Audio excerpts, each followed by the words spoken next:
All right, let's do it. Let's redraft the 2019 MLB Draft, a draft that on paper coming into the year was considered one of the better drafts of that decade.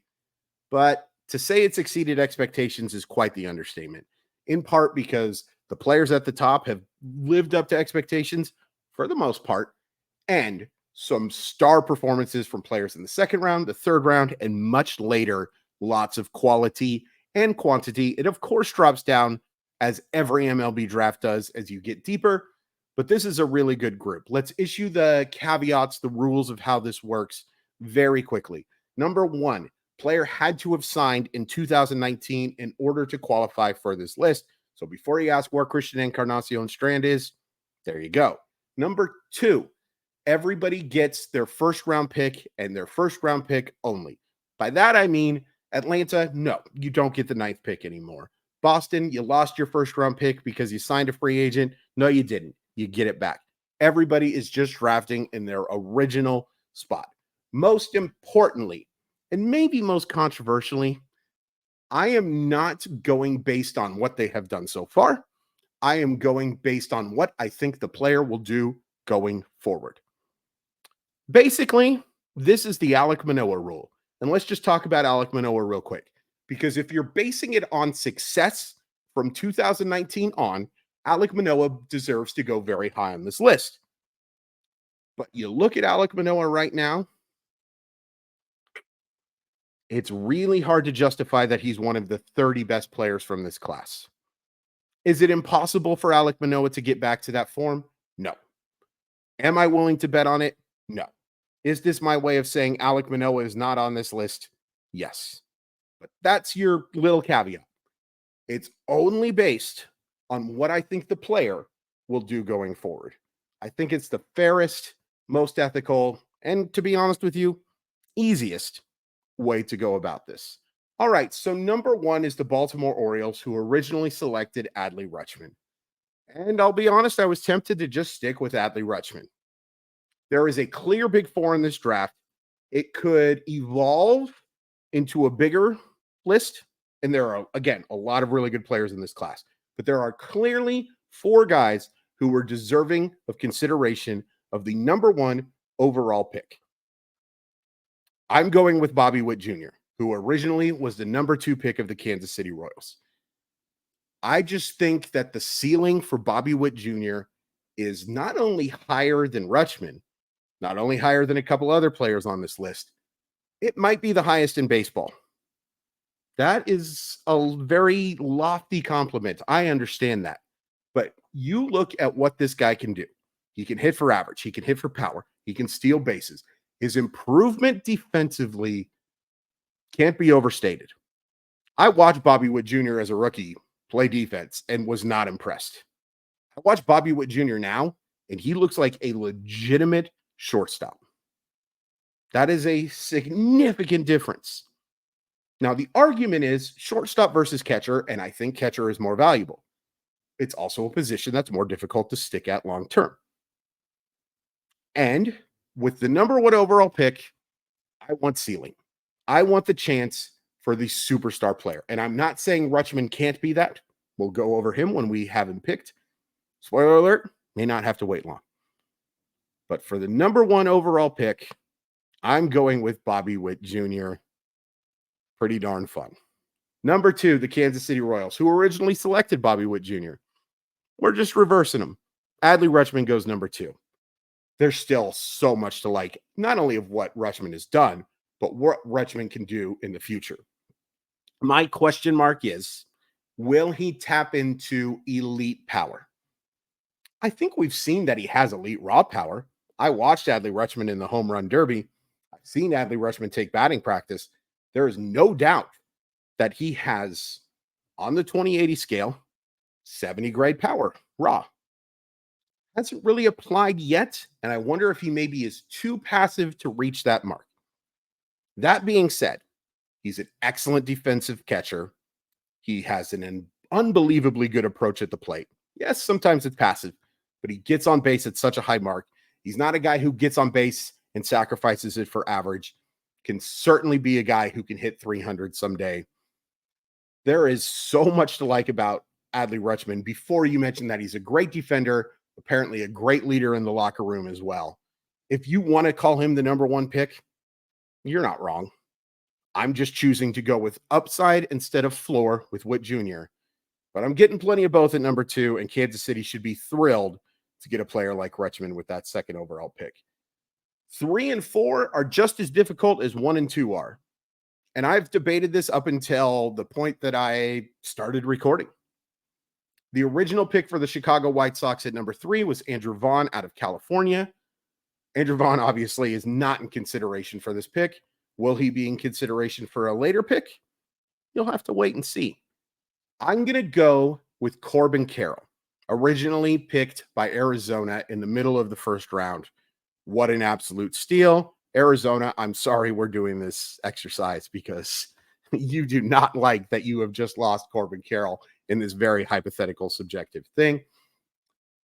Superstar talent. Chance to hit for average and power and steal a lot of bases on top of being a strong defensive outfielder. You can make the argument that number 4 should go number 3. You can make the argument that number 4 should go number 2 and number 1 as well. Ultimately, I think Carroll has just a little more upside than the next name that I'm going to talk about. And the White Sox, man, congratulations on getting Corbin Carroll. A pretty nice redo for a kind of questionable pick at the time in Andrew Vaughn. Number 4, the Miami Marlins, who originally selected J.J. Bleday. Spoiler alert, J.J. Bleday was not in consideration for any pick on this list. All due respect to a guy who can be a decent 4th outfielder. We're going with Gunnar Henderson, originally a 2nd-round pick. What a draft for the Baltimore Orioles to get Adley Rutschman and Gunnar Henderson in the same draft. Gunnar Henderson, my only concern, I don't know if he's always going to be a great average play, and I'm not 100% sure that he's going to be a shortstop. I think third base. Now, the positional value, they're still great because he hits for power. He has an outstanding approach at the plate. Very similar to Adley Rutschman, except for more in-game power and a much better base runner. Going to steal more bases. Again, you can argue Henderson is the number 1 pick, at number 2, number 3, number 4. You can argue all of these guys in any order, which is crazy. Gunnar Henderson goes number 1 in an overwhelming majority of drafts. That good of a talent. But because he's in 2019, he slides all the way to the 4th pick. Man, it's tough. Man, it's tough to have a talent that good at number 4. Number 5, the Detroit Tigers, who originally took Riley Green, and I don't think they're upset about it, but I also don't think they take Riley Green with the 5th pick, Michael Harris. And Michael Harris isn't that far from these names that we just listed. Had a bit of a slow start in 2022, but one of the better hit tools, one of the better defensive tools for sure, especially in the outfield in this class. Just a higher upside than Green and much more success on a consistent basis than Green as well. Now, I know we talked about how we're not basing it on 2023 and yada, yada, yada, but you can't help but ignore what Michael Harris has done. I also think Michael Harris is going to be a better player than Riley Green going forward.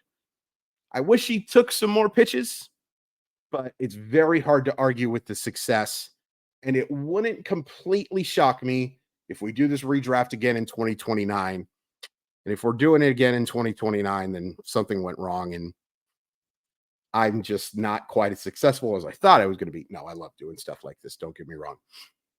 But it wouldn't shock me if he was in conversation for a top 3 pick, maybe even 1st overall. He is that good of player. At number 6, the San Diego Padres selected C.J. Abrams.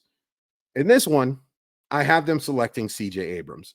What a fascinating tale that is going to be someday to talk about the Juan Soto for C.J. Abrams and other stuff trade.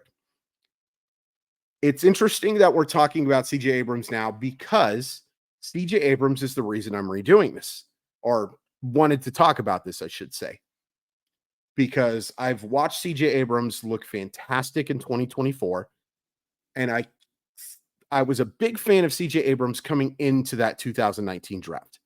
And I couldn't help but think, man, how the heck was that guy only the 6th pick?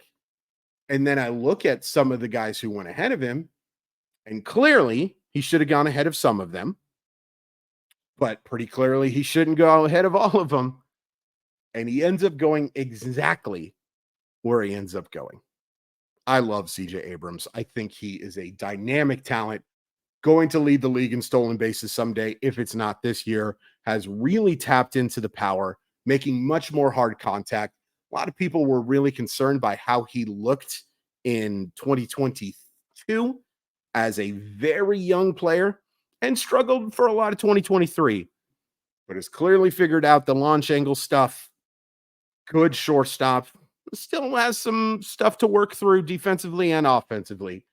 But CJ Abrams is going to be a star and absolutely has a chance to challenge to be one of those first overall picks, or first overall pick if we redo this in a couple of years. His ceiling is maybe higher than anyone but Witt Jr., and that is saying something. And number 7, the Cincinnati Reds. And the Cincinnati Reds originally selected Nick Lodolo, a pitcher out of TCU. Lodolo will come up again, I promise you that. But they're going to go pitcher again, and they're going to go college pitcher again, but it ain't Lodolo. It's George Kirby, who has been absolutely fantastic for the Seattle Mariners, of course. Wearing the hat. Maya Y, thank you so much for subscribing. Please hit like and subscribe, by the way. Some of the best command in baseball, and the best command in baseball while also touching the high 90s. Secondary stuff is getting better. Still needs a little bit of work. The highest floor of any young pitcher in baseball, and he still counts as a young pitcher for sure. Is he going to become the ace of aces? I don't know. I'm willing to bet that he can reach that someday because of how hard this guy works and how good his command is. And the fact that the stuff is getting better in the secondary, the development of the split finger. I think George Kirby is going to be a very good pitcher for a very long time. Maybe he doesn't love that I trade Seattle for Cincinnati in terms of home ballparks, but I think this is a guy who can succeed anywhere. Now it gets tough. And it was, don't get me wrong, I think it made it pretty obvious that it was tough throughout this stuff. At number 8, the Texas Rangers originally selected Josh Young. And I did consider giving them Young back. But I'm going to go with a little more upside, and I'm going to go with Anthony Volpe. First of all, the shortstop position. The shortstop position, while maybe not as premium as catcher, I actually think it's more, but we can get into the difference there some other time. Josh Young also has some health issues, which we'll talk about when we get to Josh Young. Spoiler alert, you're not going to have to wait very long. Yes, Anthony Volpe has not had near the MLB success, but again, we're not talking about MLB success right now. We're talking about what I think they can do going forward. I think Anthony Volpe has some of the best potential of any player in this draft class. Obviously, because I'm taking him 8th. I think he's a strong shortstop. I love the power. I love the speed. I think he's already made adjustments into becoming a player who is much better than the numbers suggest. We've already seen some of it in 2024, which is very nice to see. Still one of the youngest players. It's worth pointing out, he's gotten off to slow starts at pretty much every level that he's played at. And the numbers still have ended up, well, except for last year, which wasn't great, pretty darn good. I just think Josh, as good as Josh Young is, I'd rather have the upside of Anthony Volpe. Tell me in the comments if I am a crazy person. The San Francisco Giants are happy to take Josh Young with the number 9 pick. Originally, the San Francisco Giants do not have this pick. It goes to Atlanta. Atlanta took Shea Langoliers. Another spoiler alert, Shea Langoliers will be going in this draft for sure. But Josh Young is just a better overall baseball player. Major concerns about health stuff. Going to miss a lot of 2024, if not all of it, after breaking his wrist. Still, the power is really good. The hit tool, I think, is underrated. He just has such a good feel for the game. He's going to be a fine defensive third baseman. One of the higher floors that gets dropped a little bit because of the fact that he's missed a lot of time. He had an injury in 2022. He was very good in 2023, a little inconsistent, but very good in 2023, especially for a rookie. showed off in the postseason as well, or showed out, showed out, same thing. Josh Young can really play baseball. And this might be 5 spots too low. This could end up being 6 spots too high. That's the crazy thing about this draft. The Giants will happily take Josh Young in this iteration of a silly little exercise.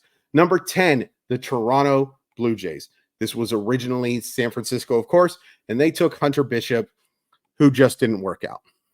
Was a player I liked coming out of the class. The development just didn't happen. So instead of taking that, they're going to go with Riley Green, who we talked about earlier. Super high floor, really improved defensively, is a good center fielder now. That was a major question mark for him coming out of high school. Hit tool is there. Doesn't have the elite power to quite compete with the names that we were talking about above, and doesn't have the speed hit tool to compete with a Michael Harris. That doesn't mean he can't play. Riley Green is a really good baseball player, and I think that he is a guy who could win a batting title. I hate that term, but could lead the league in average for sure. Steal 25 to 30 bags, hit 20 homers, and is going to be a well above average regular for a long time. With the number 10 pick, boy, oh boy, will you take that. Number 11, it's the New York Mets now. It was originally Toronto and Alek Manoah, who we talked about a lot. Prove me wrong, Alek. I would love to be wrong. In this case, the New York Mets are going to take Bryson Stott, a shortstop out of UNLV, or at least he originally was. And Bryson Stott, did not look great in his rookie year. I think was kind of rushed, but has made marked improvements. He's just a guy who can do a little bit of everything. He is not a shortstop anymore. I wouldn't say that he can't play shortstop. It's not his best position for sure. But he's a strong defensive second baseman and can do just anything you ask somebody on the baseball field. No standout tool per se. Nothing's anywhere close to 70s, but a lot of 55s and some 60s as well. With the 11th pick, that's a really valuable player. Bryson Stott is going to be up the middle for good baseball teams for a long time and put up 3 to 5 win seasons. It may not be as sexy as some of the profiles that we talked about earlier, but that is not a major insult whatsoever. It's just those guys above are so good. But yeah, I have got Bryson Stott as the number 11 pick. Wouldn't shock me if he'd go a little higher just because of the fact that he's just going to be a really solid player for a very long time. 12 through 15, once again, difficult. And I went through this order a bunch. So in this case, we have the Minnesota Twins picking 12th. It was originally the Mets, and they took Brett Baty. We will talk about Brett Baty. I do promise you that. But that's not who they're going to go with here. All due respect to Baty. They are going to take Spencer Steer. Spencer Steer was I believe, 3rd-round pick. If it was a 4th-round pick, I apologize. By the way, Michael Harris was a 3rd-round pick. Didn't mention that. Spencer Steer has big-time power, a strong approach at the plate, is not a great defensive player anywhere, but is good enough to handle third base in a pinch and handle the corner outfield spots. And I believe the bat is going to carry for a very long time.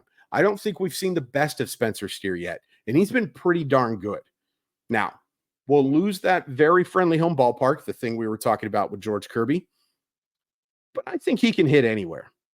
And I think in Minnesota, Spencer Steer is going to be a guy who gets on base at a 360, 370 rate with 30 homer seasons, drives in a bunch of runs.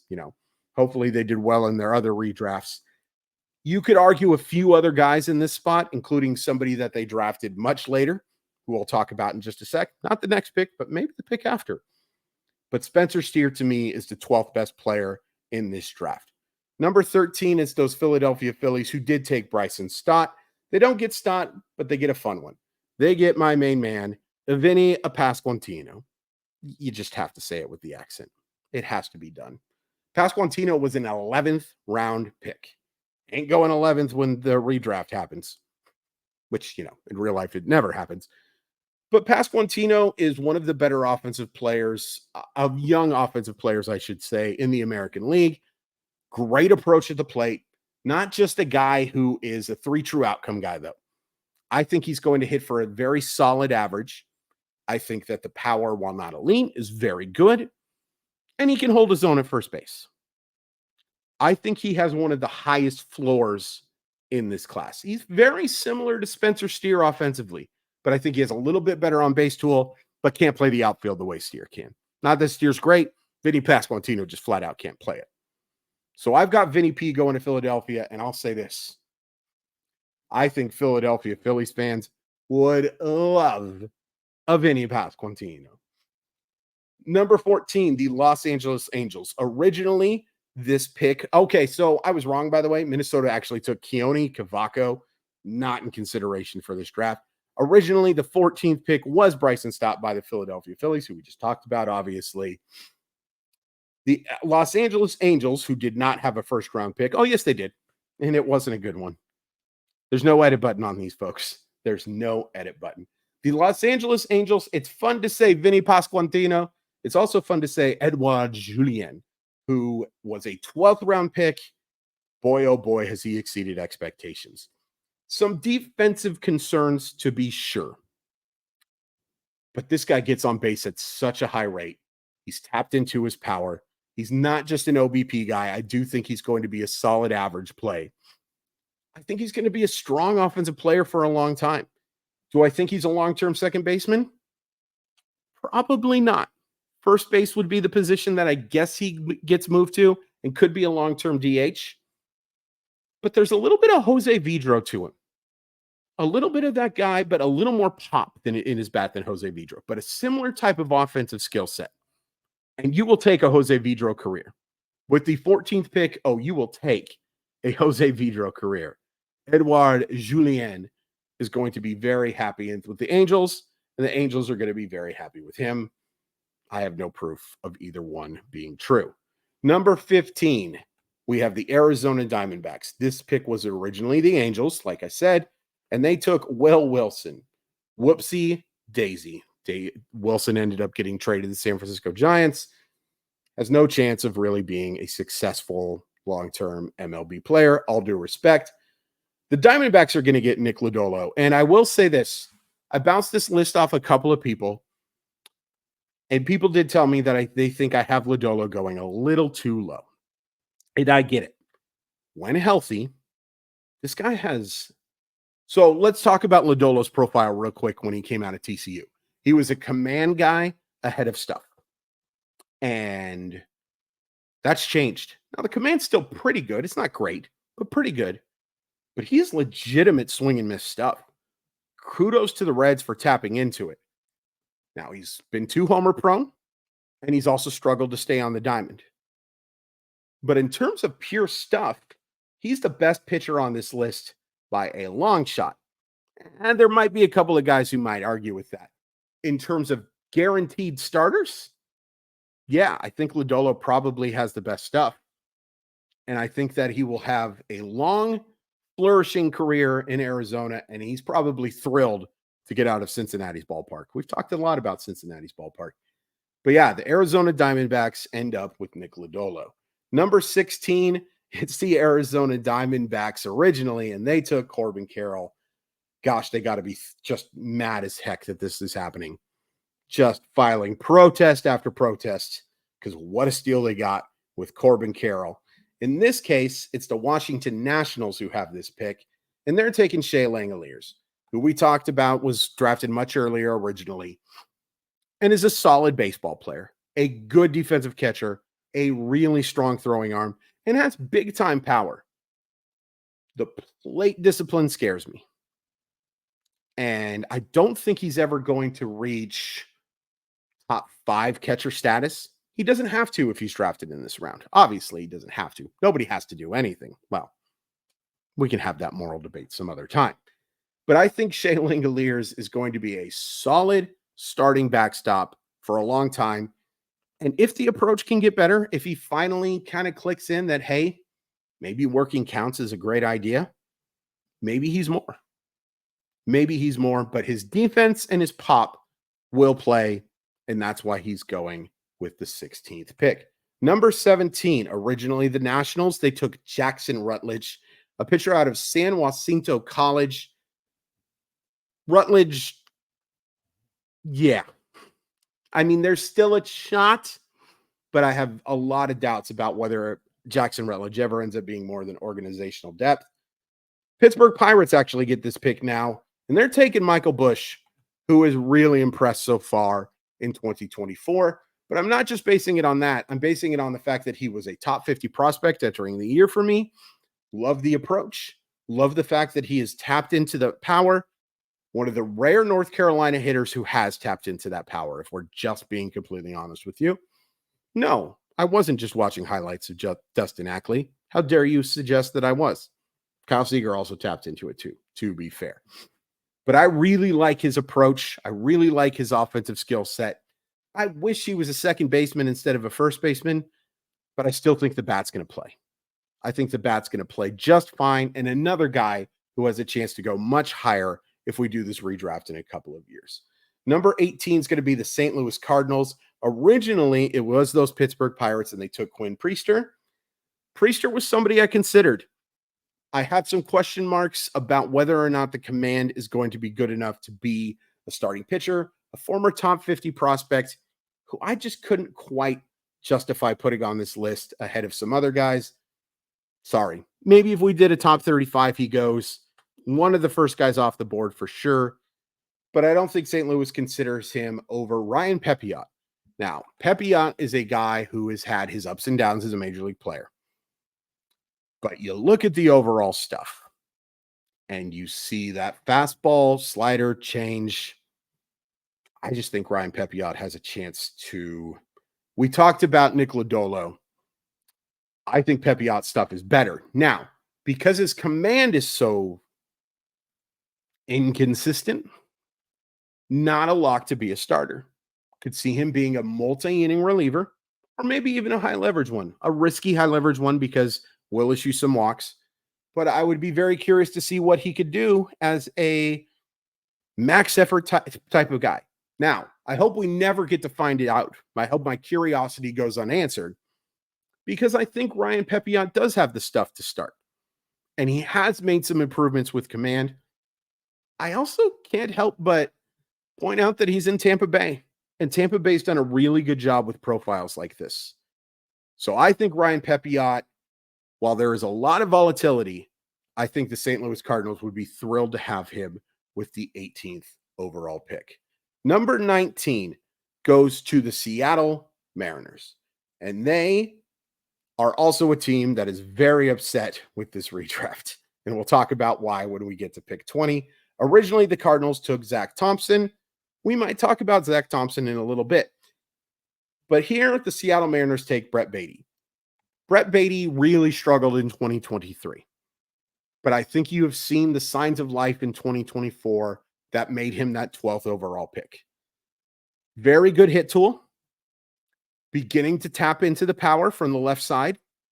Should be a third baseman. And, we don't draft for need. I should have mentioned that at the top.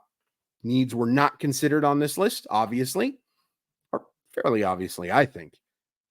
But the Mariners may not have the long-term third baseman of their future. And a guy like Brett Baty could definitely fit.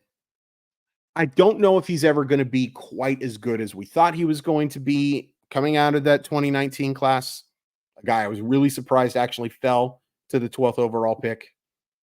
But there's definitely offensive upside, good enough defense to justify, even if he doesn't quite live up to that offensive hype. Pretty solid value with number 19. Another Seattle Mariner player is going to go with pick 20, but this pick originally went to the Seattle Mariners and they took George Kirby. Sorry. Wish you could lock in saving guys, but we can't do that on this list. This pick now goes to Atlanta. Atlanta, did have the number 9 pick, but they lose that compensation pick. So with their first pick, this might surprise some folks. I'm going to have them take Matt Brash. Matt Brash was a player drafted by the Padres, nowhere close to that high, and a player that the Mariners have even admitted they didn't know as good as he is. Now, Matt Brash is also injured right now, and there are concerns about his durability. and some concerns about the command. But in terms of just pure stuff, not considering any reliever, handedness, whatever, Matt Brash has some of the very best in all of baseball. That slider is an 80 grade pitch, and he complements it with a 70 grade fastball, and he can take a little off the slider. They call it a knuckle curve. Doesn't matter what it is. It's an above average offering as well. So there are 3 pitches for Matt Brash. Atlanta working with Matt Brash's profile. Are you kidding me?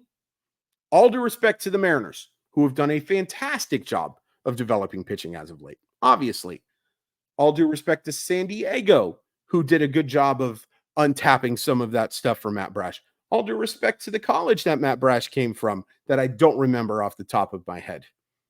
A good host would just have that information written down. I don't. But Atlanta developing Matt Brash? I think that would be pretty scary. And I think he's excellent value at number 20, even if he's not a starter. I think Matt Brash's value out of the bullpen as a potential relief ace is well worth the 20th pick. Number 21, Tampa Bay. Originally, Atlanta made this pick, and they took Braden Shoemake, a shortstop out of Texas A&M. Shoemake's a decent player. I didn't really consider him for this list, but he'd be in the second round conversation. More of a utility guy. There is a utility guy who does go in this draft, by the way. I think he's slightly better than Shoemake. We'll get there when we get there. Tampa Bay is not going to take a utility player. They're going to take Hunter Brown. Hunter Brown has not looked great as a starter this year, but I believe in that stuff. I believe he's going to miss bats. I believe the command is always going to keep him from reaching the upper echelon, from being a top of the rotation guy. But I think he's going to be a mid-rotation starter for a long time. And you will take that with the 21st pick. There'll be some ups and downs. And again, Tampa Bay's done a pretty good job with these type of profiles too. I think Hunter Brown is excellent value in the with the 21st pick. And obviously, Hunter Brown does not go anywhere close to the mid-round pick that he was in 2019. Number 22, the Colorado Rockies are going to select Joey Ortiz. Originally, the 22nd pick belonged to the Rays, and they took Greg Jones, who's very fast. Joey Ortiz is a very good defensive player. He has tapped into some power from his right-handed bat. I think he's looked the part so far in Milwaukee for the most part. Some work to do. The hit tool isn't great. I don't think it has to be great for him to be a strong offensive player is wrong in order to be a strong regular. I think he's a shortstop long-term. All due respect to Willy Adames, I think he's holding that position over for Joey Ortiz. But even at third base, there's definitely defensive value there. He has a chance to be a Matt Chapman type without the pop. Well, maybe close to the pop, especially the version of Matt Chapman now. Long story short, Joey Ortiz is a very solid baseball player. We haven't seen the best of him just yet. Well worth the 22nd overall pick. Number 23, and I actually wasn't thinking about this guy as a utility player, but the more I think about it, yeah, he is. The Cleveland Guardians are up. Originally, the 23rd pick was Michael Toglia, Colorado Rockies, a first baseman / outfielder out of UCLA. Toglia was not considered for this list. He's not useless, but he's more of a bench bat. It is what it is. I'm going to have him take Josh Smith, who has not been superb with the Texas Rangers, but I still think there's more coming. I look at what he did in the minor leagues. I've seen some quality at bats from him. I like the defensive versatility that he can play a bunch of positions. You know, to be honest with you, this is where this draft really drops in quality. There's still some upside in some of these guys, and Josh Smith, I think, still counts as one. He may need to change organizations in order to reach that versatility or floor, whatever you want to call it. But I still, our ceiling is guess what I mean. No edit button. No edit button. But I think Josh Smith is solid value with the 23rd pick. Originally a second round pick by the Yankees. Was acquired in the Joey Gallo trade, interestingly enough. Number 24, this pick goes to the Los Angeles Dodgers. That's not who had it originally. Cleveland had this pick, and they took Daniel Espino. And I did consider Espino with one of these late round picks. For those who are unfamiliar, Daniel Espino has some of the best prospect stuff in baseball when healthy. He has not been healthy for a long time, and he's going to miss all of 2024.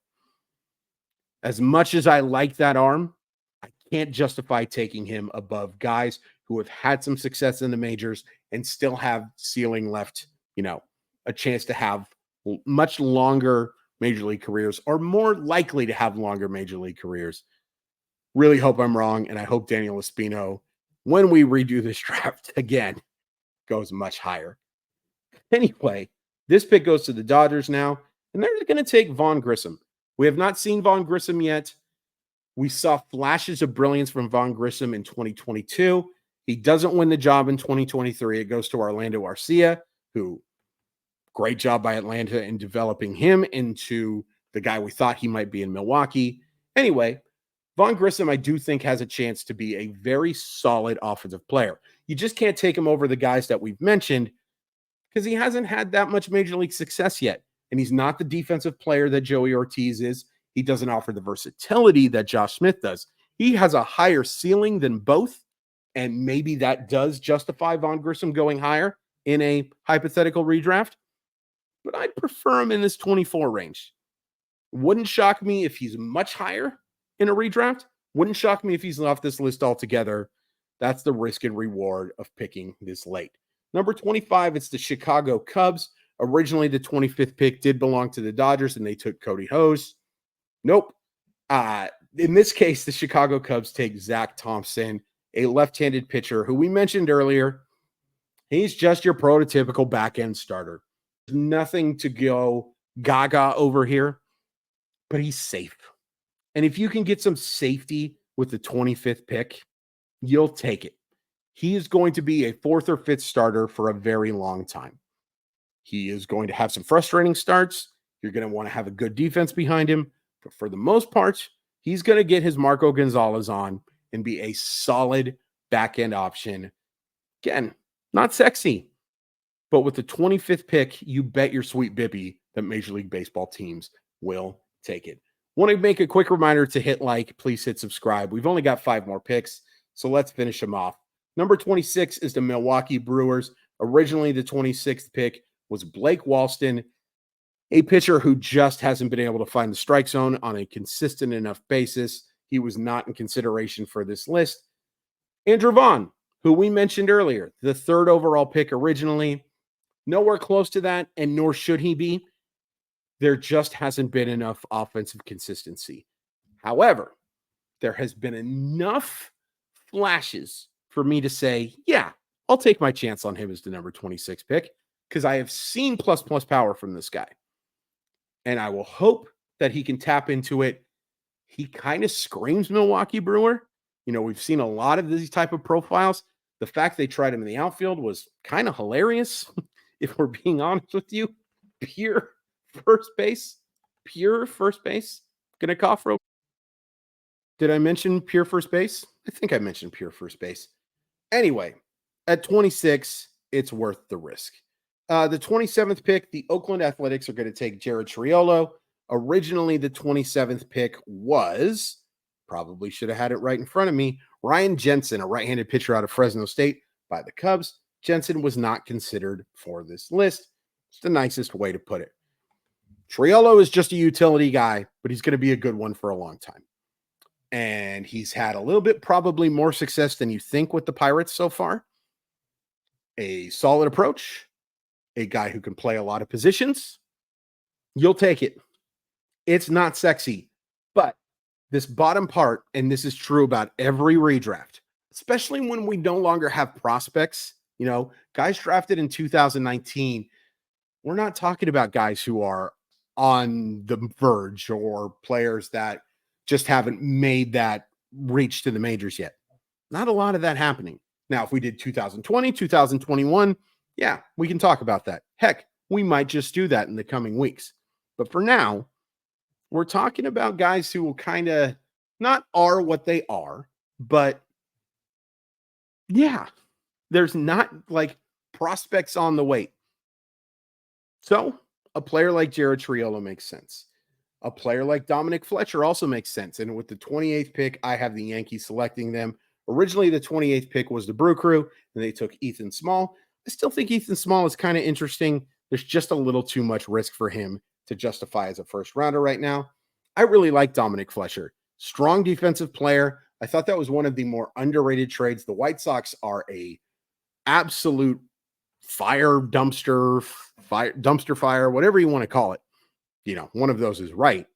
But Dominic Fletcher has a chance to be a solid starting outfielder.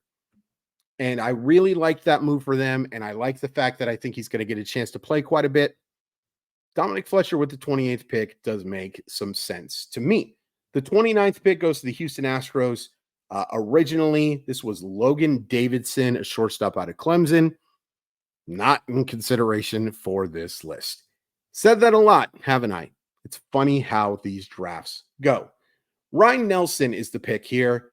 Ryan Nelson is a pitcher who I don't know if we have seen the best from him just yet.